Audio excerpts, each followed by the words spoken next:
what's the deal with Easter? No, really, what's the point? With rabbits, chicks, and leaping lambs, doesn't it all seem out of joint? Christmas has it wrapped up with Santa and his maids, and they've nailed down the 25th. They don't shift around their dates. You know what you're getting with Christmas, those cozy festive nights, but not much changes around Easter. There's no pretty fairy lights. You don't get a nice nativity. There aren't really Easter hits. No shopping frenzy or Easter trees. Kind of feels like it's missing some key bits. Then alongside these baby animals, there's also a magic bunny. But does he really take eggs all the way around the world or just save them all up for his tummy? It all seems a little confusing, right? Have you figured out what's going on? And if we told you it's based on someone's death, doesn't that celebration just seem kind of wrong? Well, here's the thing. There may be a death, but it's all about what happened next.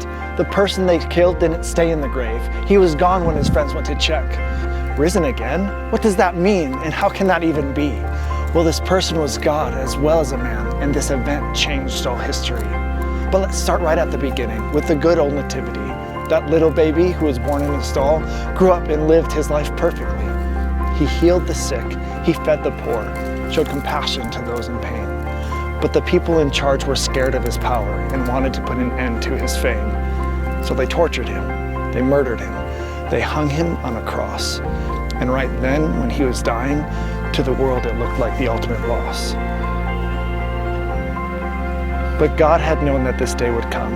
It was even part of his plan. To rescue the world from their sin and despair, it would only take this one man. You see, man was lost, away from God, like sheep who'd gone astray. When Adam and Eve ate the fruit, their perfect world began to give way. They chose to turn their backs on God and tried to do life on their own. But separation from God would cost the world, so from there the cracks started to grow. Brokenness, selfishness, hurt, and shame spread like a virus into the earth. We see people in pain, unsure who they are, and struggling with self-worth. When all along they were made by God to be his children who he adores.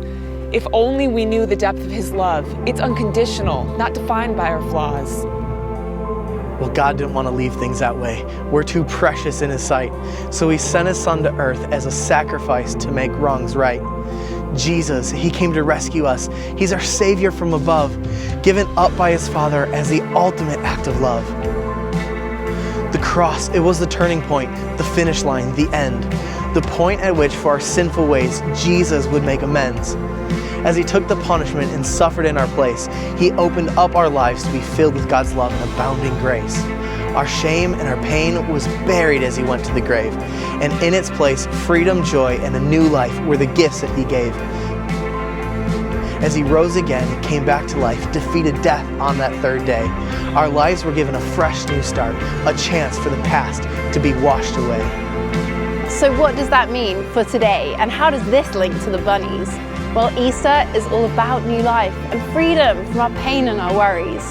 In choosing to trust and follow him, he gives us a fresh start at life, peace from God and power from on high to deal with the world's pain and our everyday strife.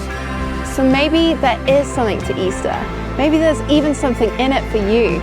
This Easter, realize there's always hope. It doesn't matter what you've done or still do.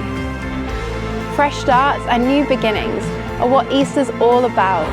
So don't feel like you're stuck feeling broken, because with Jesus there's always hope and a way out.